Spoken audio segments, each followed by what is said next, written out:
So today on the Woodworks, it's special guest day. I like to bring people on that are in my life that you might know and you might not. This is Victor Popovic. I don't even know how to say his last name.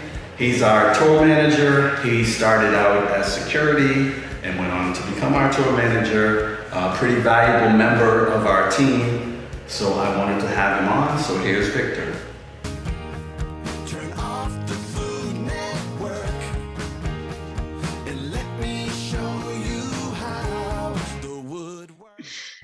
So Vic, I'm very, very happy to have you on the show. I've missed you, due to COVID, haven't been able to see you. So I wanted first to give the fans a little bit about your background, because some of the fans know you, they know you, Victor, you're always around, but you're our tour manager. But I wanted to know, start off with where you grew up. So first of all, thanks for having me, man. Miss you guys tremendously as well. This COVID thing really, it's taking a toll on everybody, but yeah, it looks like we're really coming around the corner. So, the best is coming soon. But so born and raised in New York. Been an avid music lover since I was a kid, and it's weird because somehow, since I was young, I knew I wanted to be in the music. Didn't know how, whether, as a kid, you think you're going to be the guy who's on stage. But as time progressed and I moved on and I kind of got my foot in the door with the freestyle world, I found my niche more behind the scenes versus anything else. So although, with regards to logistics, also, we're helping with some of the show production, this and the other, and then just kind of progressed my way that way. So it's been in my blood, and since I was a little kid, it was just something I knew I wanted. I just wasn't sure how I was going to go about, achieving it. So also, I know your kind of fitness and health story is unique because you showed me over the years this picture of you when you were well over 300 pounds, probably close to 4. You're right. Yeah. So just, at what point did you realize you needed to lose weight? What was the kind of thing that did it for you, that changed your lifestyle? So that great question. And like most things, it always takes an epiphany or a revelation when you get to the point you're like, you know what, that's it. It's over. Time to change. Time to make the life change. And for me, it was when I had my 2 boys. And they were young. I mean, they were, at the time, they were 2 and 3.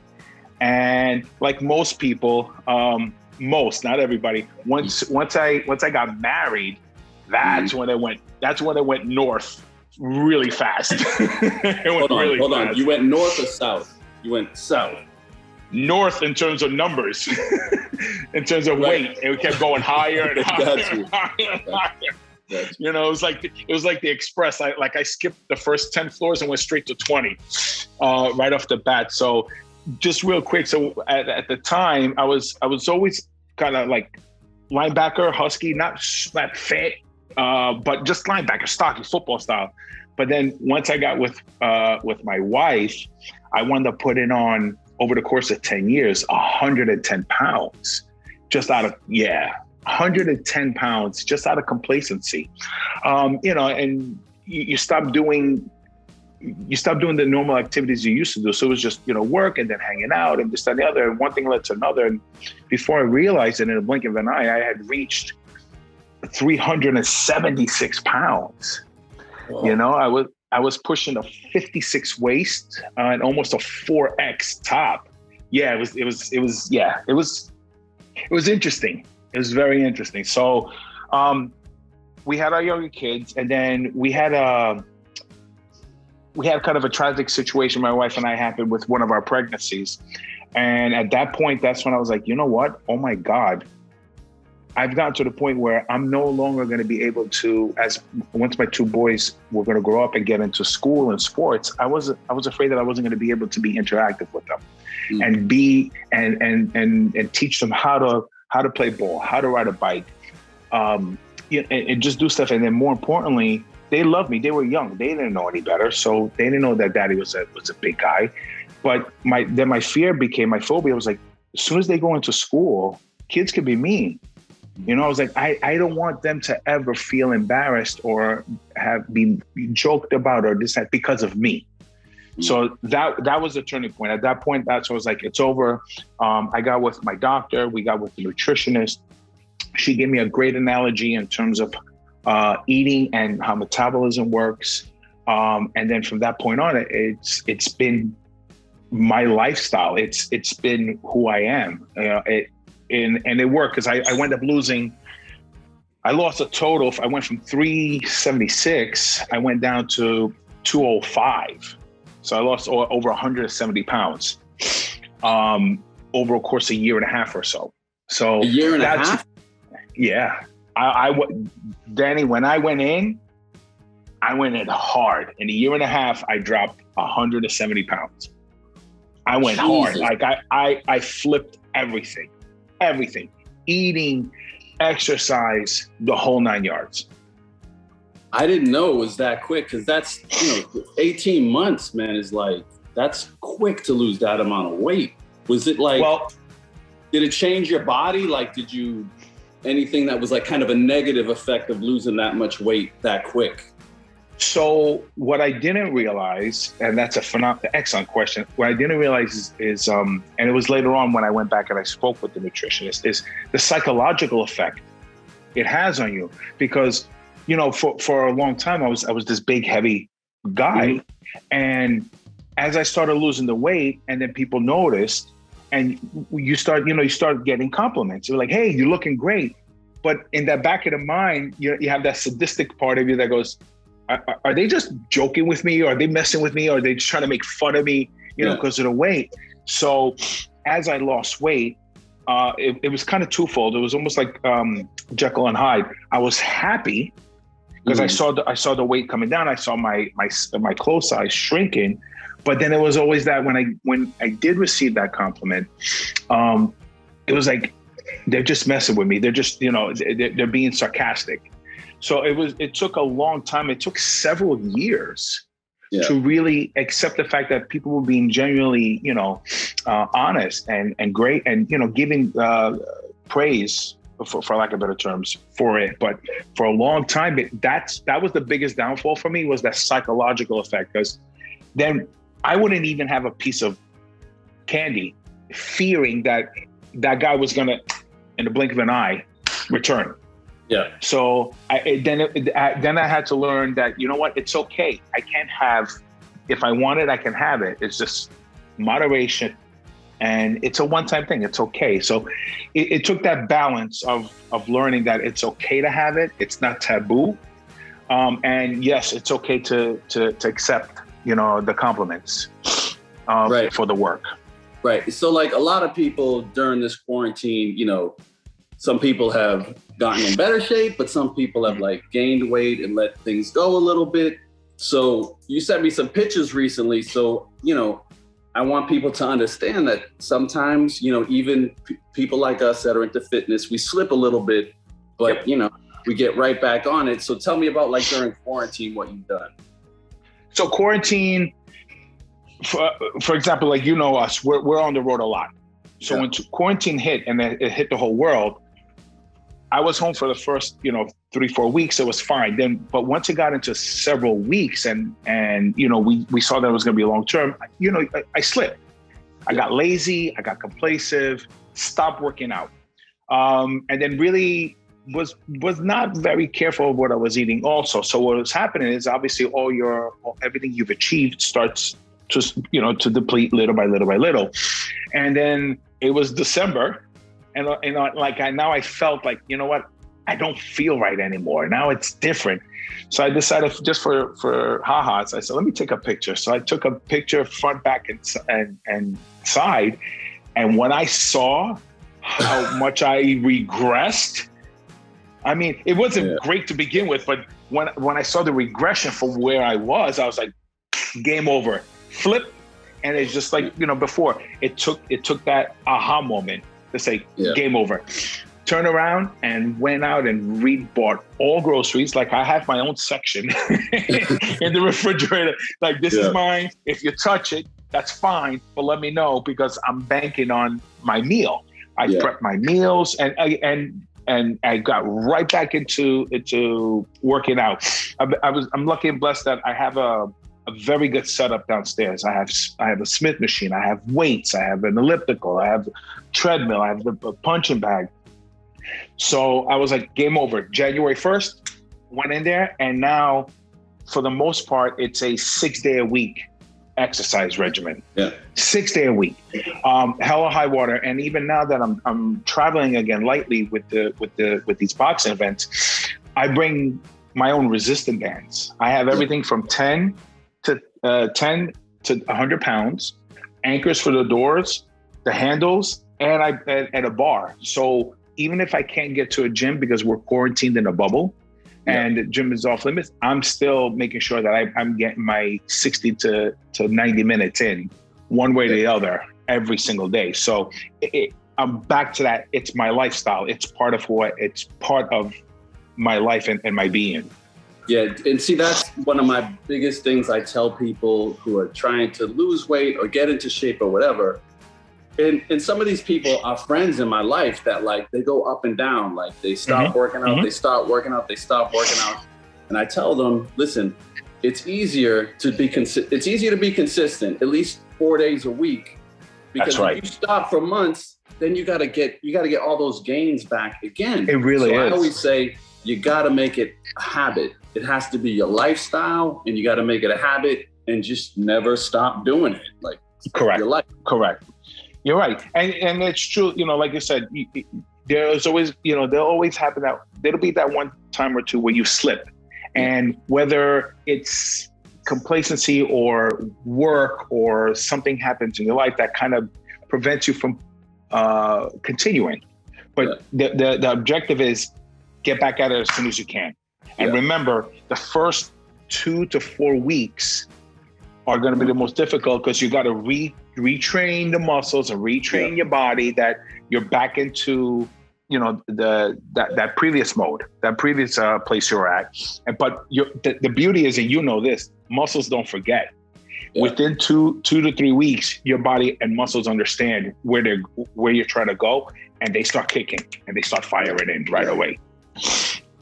All right, so gonna move away from the fitness side of things. Wanted to talk a little bit more about your experiences with the new kids. Oh boy. Don't worry about it.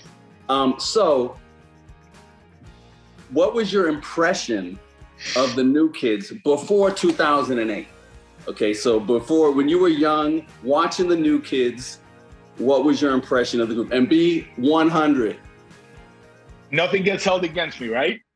No, man. True story, and I tell this to everybody, and from beginning to this very second, and every second that comes forward. When you guys came out, I was in grammar school.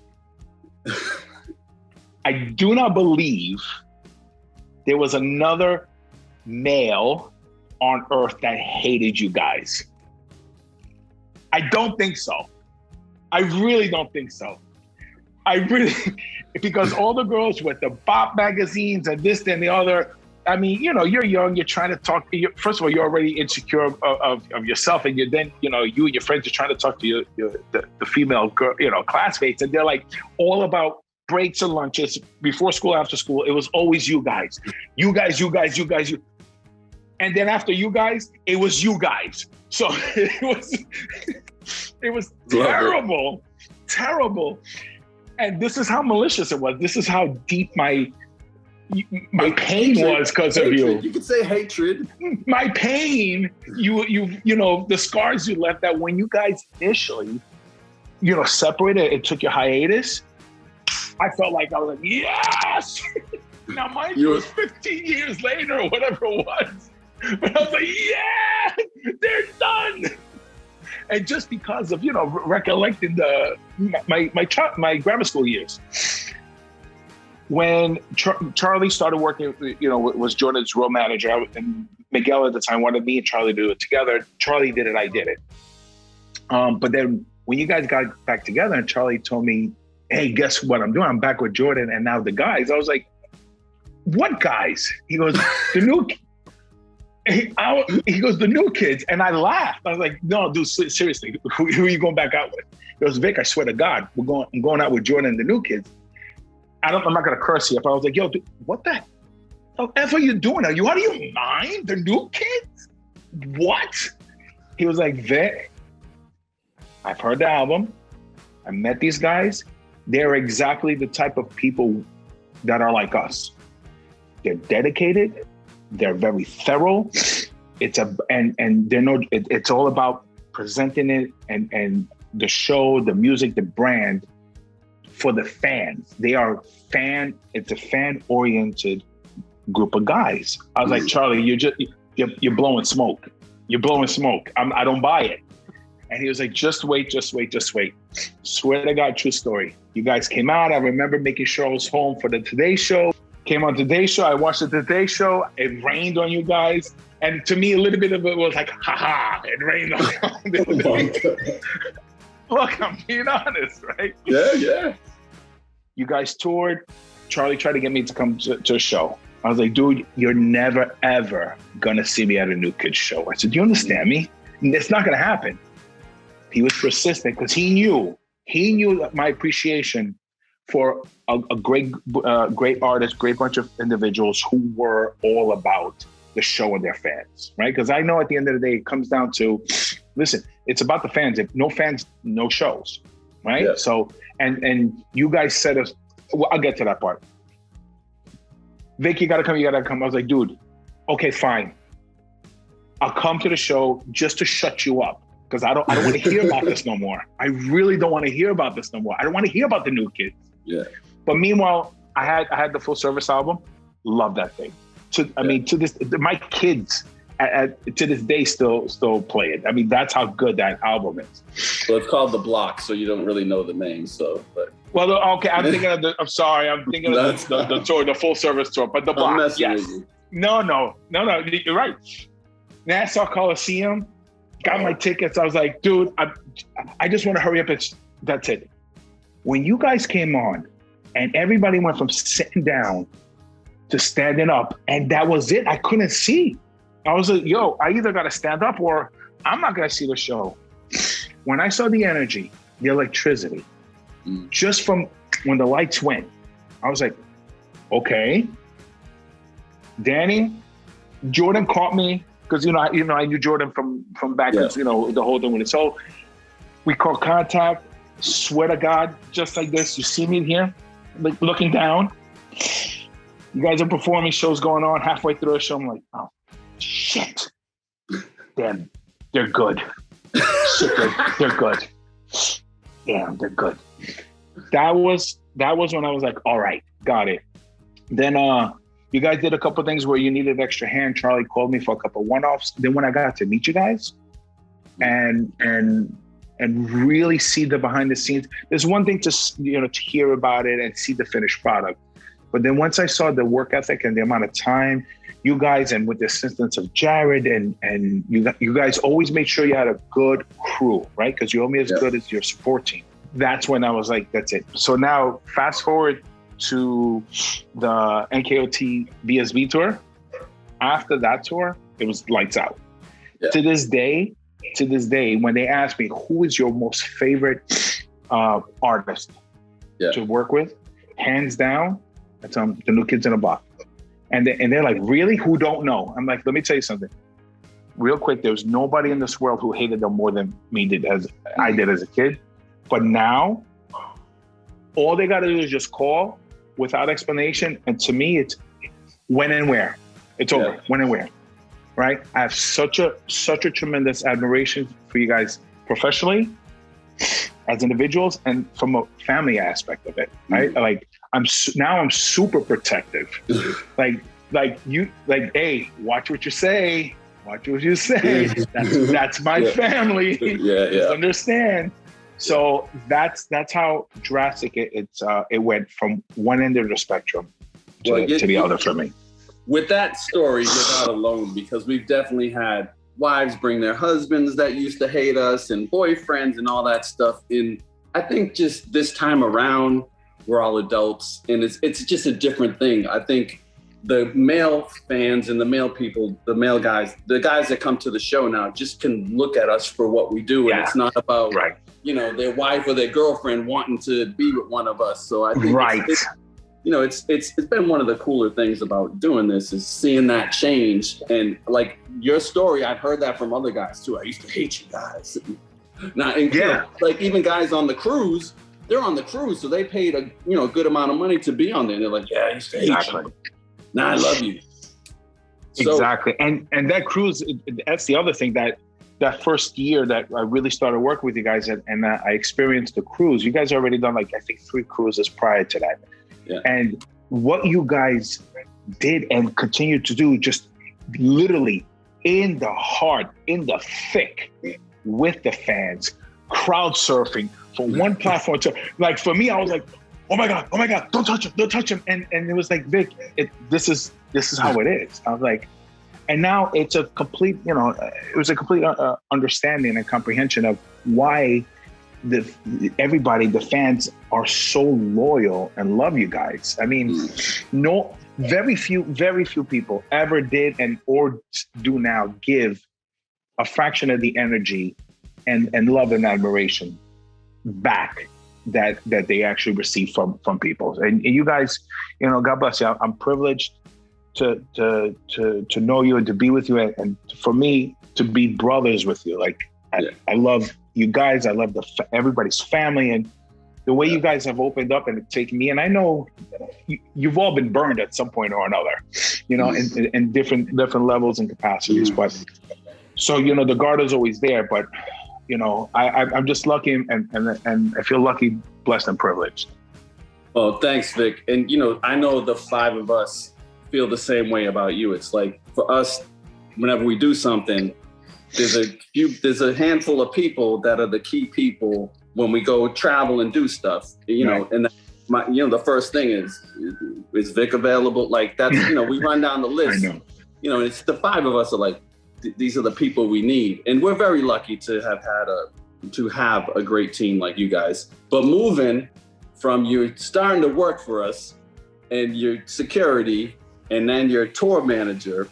So just say like on the last tour, the mixtape tour, what was like your typical day waking up, coming into a new city on tour with the New Kids? The challenge of there being 5 different acts in, right? So right off the bat, obviously first and foremost are you guys, right? Yeah. You're my main thing. So even though production goes in first, right? They're the ones who come in, they chalk for the stage and the points and this and the other. It was always that I need to get in here just to make sure that there isn't any hiccups, because a lot of these venues, I went to even with other artists and tours. So there's certain relationships I have with them that the others may not have. So making sure that, everything was okay, that production needed what they had so that they can keep moving. Then making sure the dressing rooms, we're ready. Where are they? What's the easiest, neutral route between the buses, the dressing rooms, catering, and the walk to the stage, right? Those are all those little dynamics that you think about to make it as comfortable and making it a road life, home away from home for you guys. Then the challenges of when the other artists on the bill come in, making sure there's spots for their buses, their dressing rooms are also have their proper accommodations. So the day typically starts at 7 in the morning, right? And one of the things between 7 and 8, if I haven't done it the night before, was to source out a gym. Make sure you have a gym to go to. Which anytime I could, I would piggyback with gyms if we left early enough. So just little things like that. I know, I know Danny needs a gym right off the bat. Got to make sure the gym, it's somewhere nearby. We have a runner or Uber ready to take him or me and him together, and then make sure that when he comes back, he has his egg white spinach omelet and chicken omelet, right? With the oatmeal on the side. Okay, And if in the perfect world, if the Dunkin' Donuts coffee is brewing, that's the cherry on top, right? That's the cherry on top. John, making sure there's a Starbucks nearby. He and Angela, whoever it is, ready to go when they can go. Making sure Joe Mac's bike is ready so that when he wakes up, he wants to go, touring the city with his bike. All those little things. Donnie makes sure his omelet was ready, and then also that Lumpy was ready to be walked, and and ready to come in. And Jordan, it was just a matter of when he decided to come off his bus and then come in and get ready for meet and greet. so there's those little nuances, that you run down and say, okay, all right, got this, got him. And then the after show food. You don't do red meat. Yours is all poultry or seafood or fish. Yeah. Joe doesn't do any poultry. So try and find the after show food. Like early in the day, you're already thinking about end of day. Yeah. Trying to find lists for options for you guys, and then obviously everything else in between. Where's meet and greet going to be? What's the quickest route from there to here? How big is it? The dynamic of the arena. Some of the arenas where there were no back of house to come from, or no front of house to come from. You had to come in from, up the side aisle. So every day is new. It's the same, but it's new. Yeah. Different venue, different audience, different circumstances. Yeah. So it's great. So it starts at 7, ends around 1:30-ish, when the buses start rolling. Yeah. And then you pick it up again a couple hours later. See, it sounds like it's tour manager, but then it's also like kind of tour manager, personal assistant, and then like mom. You know what I mean? Like mom or dad. For some guys in the group. For some people. I know where you're going. No. I'm not going anywhere. I'm not. I want to go into, because we get this question a lot about our rider on tour, like what we have in the dressing room. And we always answer it honestly, but I think sometimes people don't really believe because they hear all these stories about this artist has this and this artist has that. Right. So just name a few things that are on our rider in the dressing room. Your rider is one of the most neutral, easiest riders, even for a venue. There's nothing crazy or outlandish in there. It's as simple as fruits and vegetables. Fruits. Yeah. You have your 2 coffee makers, one for Starbucks, one for Dunkin' Donuts. Yeah. You have your waters. You have your juices. You have your Quest protein bars, or the coconut almond. The 1 bars. Yeah, the 1 bars. Right. Yeah. So depending on which day of the week it is, because that's sometimes that flip flops. Your peanut butter, your jelly, your bananas, your almond milk. It's a really basic, easy rider. And yes, with respect to some of you hear these where it's got to be all red M&Ms or can't be any this, that, nothing outlandish. I mean, you guys are absolutely the ideal group and folks to work with, but nothing outlandish. I think for us, like over the years, even this second time around, it's like we've learned we ain't eating that. We cut it down almost every tour. It gets cut more off of the list. Yeah. So, I wanted to ask that because we answer it all the time, but it's really true. Like we're just kind of basic guys when it comes to that stuff. And that's one of the things that does make it this kind of family thing. It's like you're in our dressing room. Patrick, our stylist, is in the dressing room. Like people are coming in and out. It's a family atmosphere out there, and it's a big reason why it's been easy for me to travel with my family, even since the girls were little, because having people like you around, I know you're also going to look out for my family. My dad's always out there, and we have a lot of family coming and going, and that's a whole nother aspect of it. So I'm getting into that because I wanted to ask you. So what's it like 2017 Fenway Park show? What's it like for you dealing with all the families and the new kids? So Fenway if there was ever going to be a day to go mental, ever show to go mental on, that's the one. That is literally the one where you, in every mind, body, and soul, have to be completely in unison, because it's above just the magnitude of the size of the show and the dynamics of the show. There is 400 to 500 family guests that have to be accommodated, and tickets and seating charts, and you try to group everybody as fairly and equally as possible. So the dynamics of the logistical end of it. Then retrieving, they got their tickets but don't know how to get to their seats, and so you're in conjunction trying to attend to the guests. I still got to make sure you guys are okay. You know when meet and greet is. You know where it's at, because a Fenway, the timetables change, right? So it's not your normal where it's typically 4:30. So this one might be a little earlier. Then then it's the presentation, where the venue or the stadium wants to gift you guys something. So there's so much more, but the components, the most challenging is always home and Fenway. Fenway, when you finish a Fenway show with you guys and you're still mentally intact, you're like, okay, I can handle anything in life right now. It's fine. It's fine. Nothing. I remember it was kind of, we were doing sound check and going over things, and you were there, and you were sweating and looking around and on the walkie-talkie, and I kind of asked you, I needed a couple more tickets at the last minute, and I was looking at you, and I asked you, like, I got it. You don't need to worry about that. Whatever you like, and then it was like more sweat, and then you were gone. So I wanted to ask that because, for me, I gotta have that day and not think about that stuff. Like, I usually leave it to my brother and my dad and Chance and Vega to handle the tickets and to work everything out.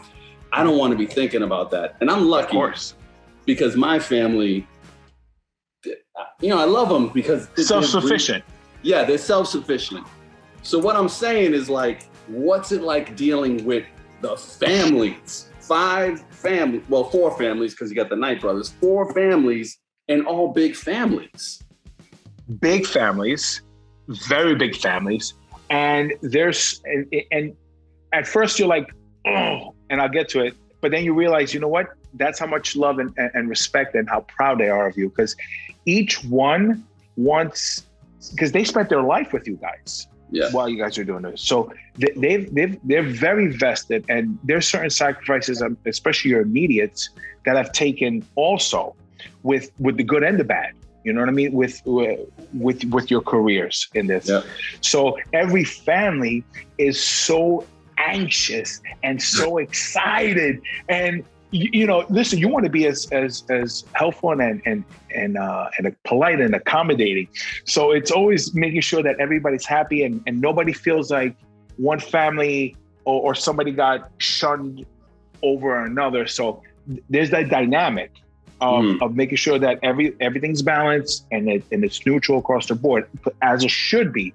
But you fear that, you always fear that there's going to be that one situation where you couldn't give 100%, you might have given 90, and nobody else might realize it. But you're like, I look at myself like, oh crap, did I give them everything? Did they get what they need? Are they comfortable? And then doubling back and make sure everybody's accommodated. But then the families are excited. They feel like they want to be there, and as soon as they can get there, and as close as they can be there, and everybody wants to see you guys. But you guys also are trying to prepare physically and mentally for the show as well.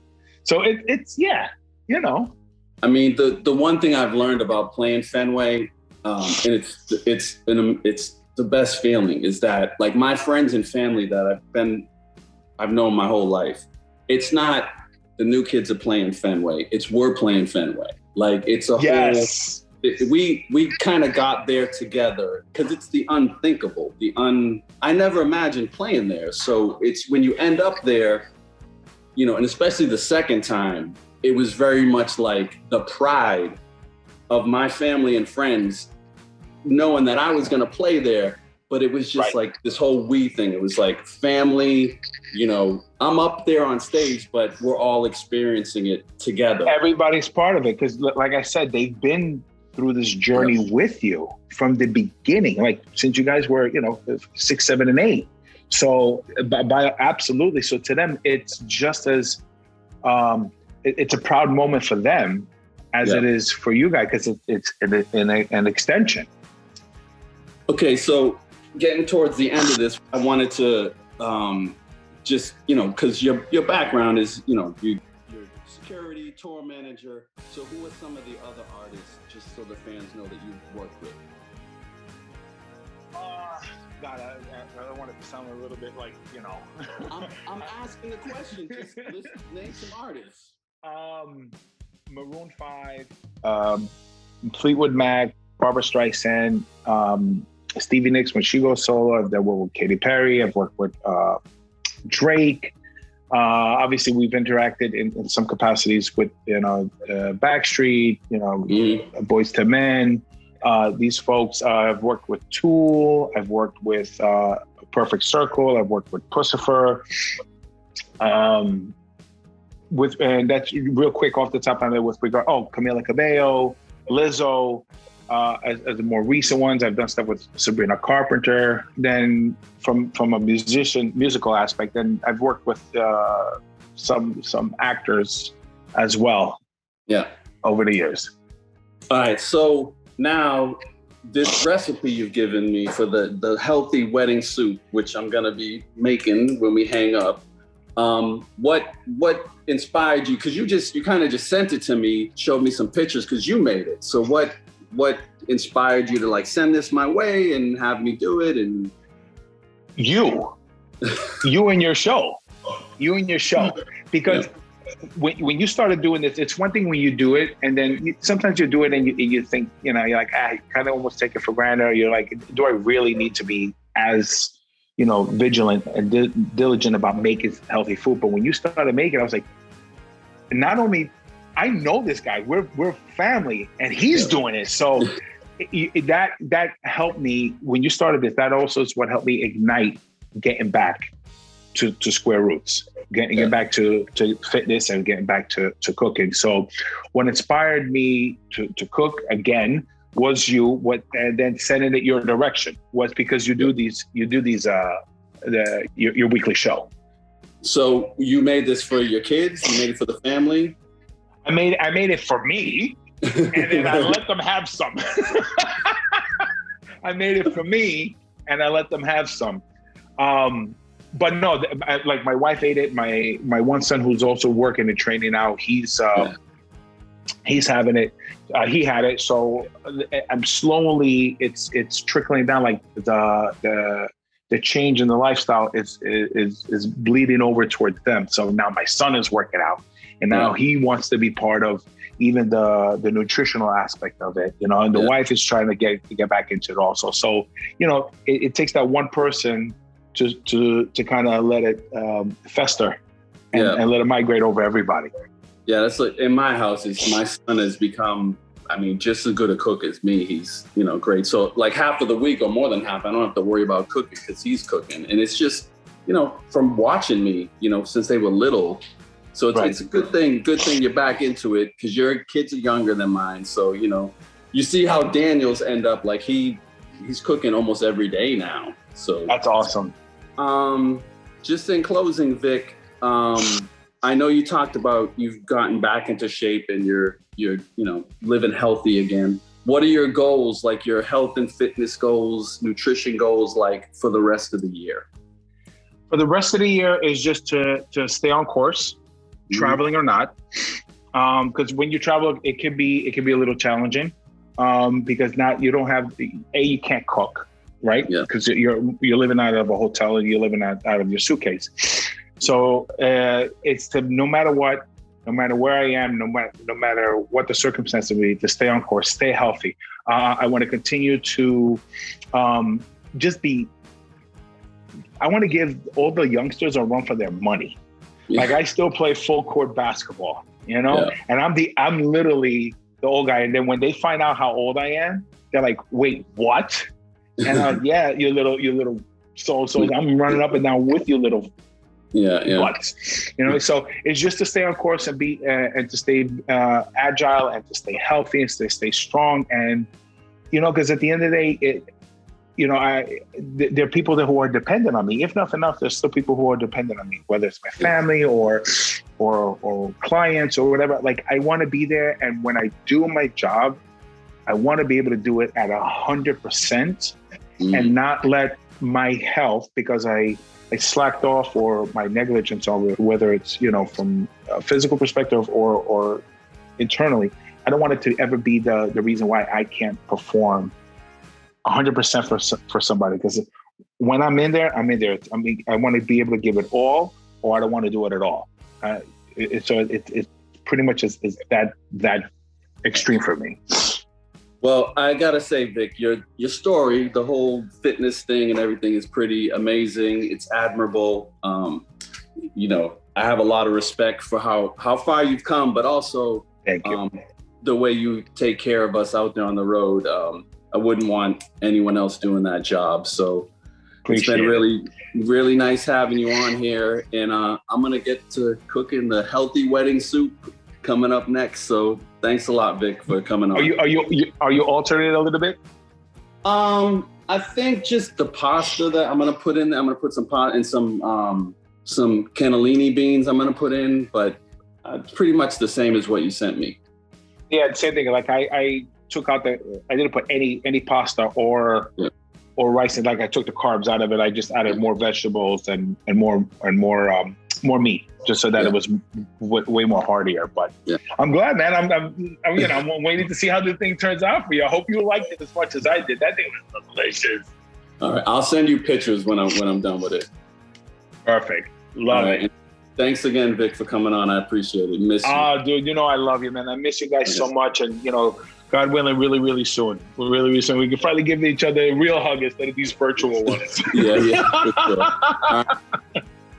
All right, brother. Love you, dude. Love you, man. Take care. All right. Okay, bye. Bye. All right. I just got off the phone with Victor. Gonna make his healthy Italian wedding soup. I changed a few things a little bit, but pretty much sticking to the recipe he sent me. So let me run it down. The ingredients. And you're gonna want to set your oven 375 because you're gonna bake the meatballs once we get those done. So for the meatballs, 2 pounds of ground turkey sausage or chicken sausage, 1 cup breadcrumbs, 1 large egg, 5 tablespoons of milk, 1 onion chopped, 4 cloves of garlic chopped, half a cup of fresh basil chopped, salt and pepper to taste. For the soup, olive oil, 1 onion chopped, 3 cloves of garlic chopped, 1 can of cannellini beans, 1 cup of sliced carrots, 1 cup of sliced celery, 3 tablespoons of freshly chopped dill, 2 tablespoons of freshly chopped parsley, 12 cups of chicken broth, 1.5 cups of small pasta, any shape that's small, 1 cup fresh baby spinach packed, tablespoon of lemon juice, half a teaspoon of crushed red pepper, half a cup of Parmesan cheese, and another half a cup of fresh chopped basil. It's a lot. This is something you would probably do maybe for the holidays or every so often on maybe a bit of a special occasion. But we're gonna get into it. We're gonna start by sauteing the vegetables for the meatballs, and let's get going. The Italian wedding soup, gonna start with my onions, which I'm gonna use a little less than half of what I have here. The rest is for the soup itself.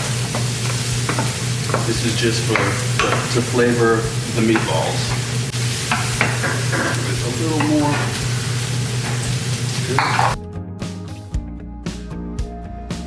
So, doing this is just like for turkey burgers, you know, turkey meatloaf.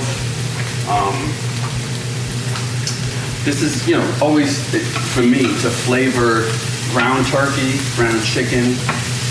You got to start with onions and garlic. You got to take the time because you got to flavor poultry a lot more than you flavor beef.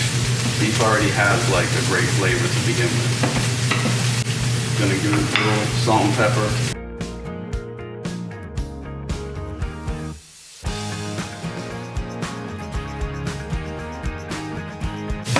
Okay, onions are already getting pretty soft.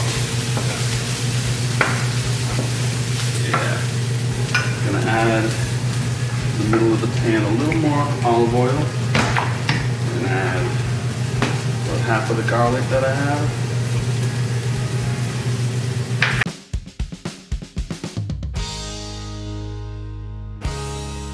So just about another 3 minutes and good to go.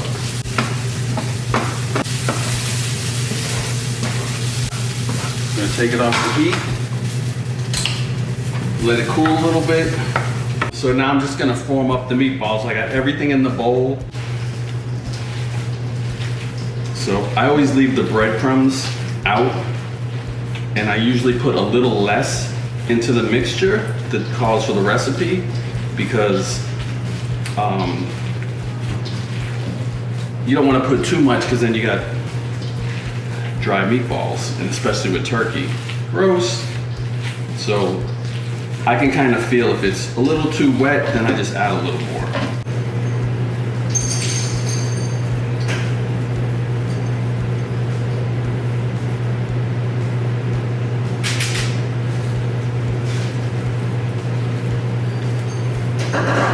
So here we go. We're just gonna form up the meatballs, small meatballs. Don't need to be perfect. I've never had this soup because usually it's got like beef meatballs in there, so I don't think I've ever had this soup. I've seen it. It's good. Anyone had this soup before? Yeah. Chance says no. Allana? Yeah. You have? Really good. Andi? It's delicious. It's delicious. It's my favorite soup. Gotta make sure it comes out good then.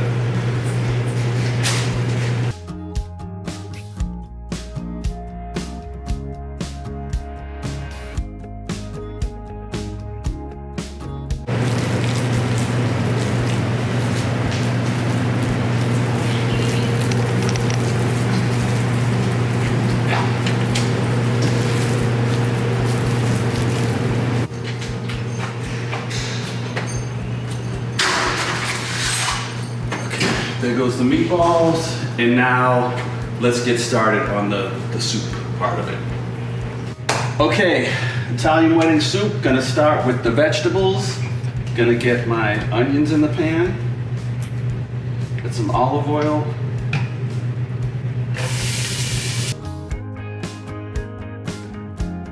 Chicken broth on standby. In case the pan gets too dry, you need to add some.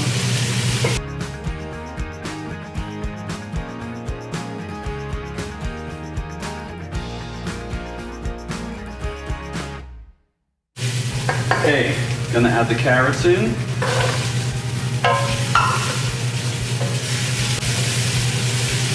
Gonna add the celery.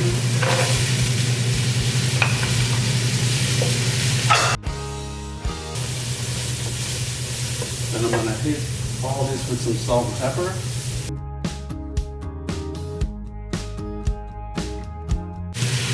Add a little more olive oil.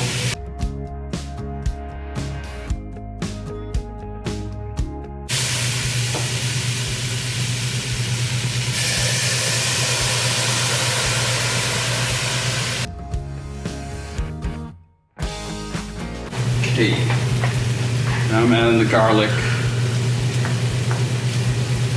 and gonna let it saute for another 2 to 3 minutes.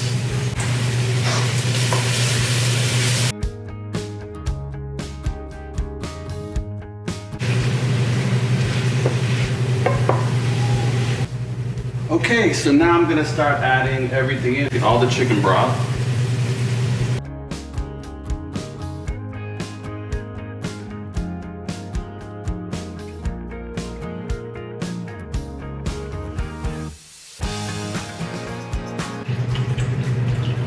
Okay, and I'm gonna hold back a little of the broth because I know I gotta add the meatballs in there, so I just wanna be sure everything fits nicely. And I gotta bring this up to a simmer anyway. Okay, so gotta add some fresh dill. Gonna save some to the side in case I wanna, taste it and add more. Some of the fresh parsley. The same thing, I'm gonna hold some. And then I gotta bring it to a simmer from here, and then we'll see where it's at. So, just gonna wait for it to come up to a simmer.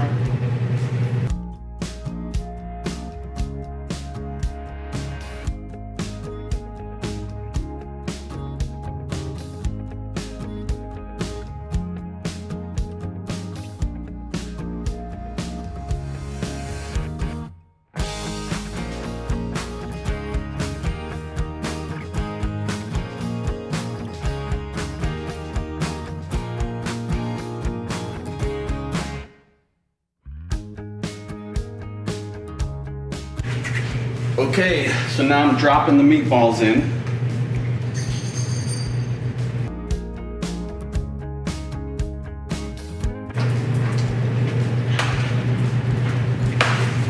Oh yeah. And then I'm gonna add the lemon juice.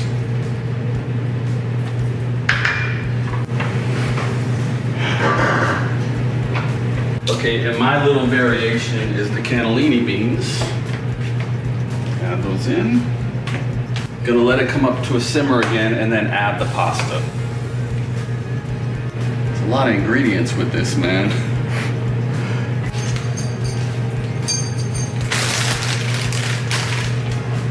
That's about a cup, right? Yeah. Yeah, more or less. A little more because the spinach is gonna wilt up pretty quick. A little taste. See where I'm at. This definitely needs more salt. Pepper.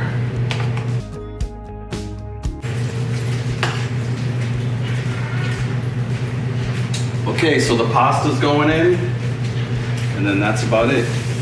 Just need about 6 minutes, because it's small, the really tiny pasta.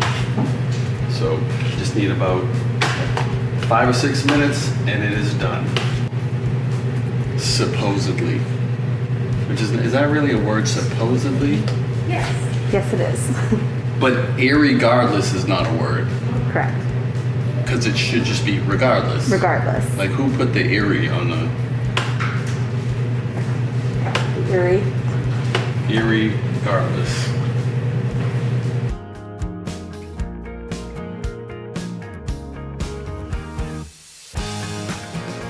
All right, here it is. Victor Popovic, Chance?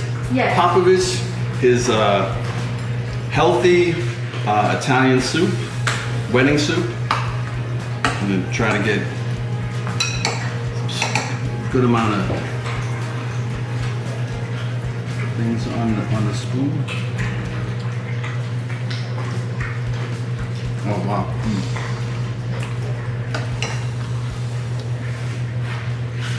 The meatballs are fantastic. Oh wow. This is flavorful. Woo. So obviously you're gonna get like the meatballs, the flavor of the meatballs, but it's like it's not even close to like a chicken soup. It's like because the dill, you can taste the dill, the parsley, all the vegetables, the onion, the garlic. This is pretty amazing, man. Wow. Who would have known? Victor cooks. I mean, all I see him do is eat out on the road.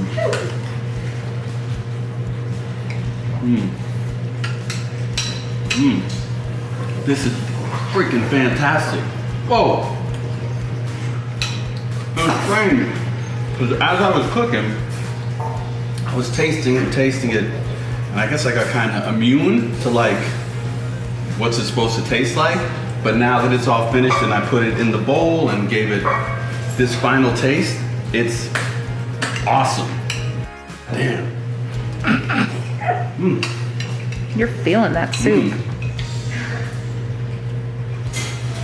The little pastas are perfect. Gives it a little bit of texture. The beans give it a nice little texture in there. Woo! I am very proud of myself. It's fantastic.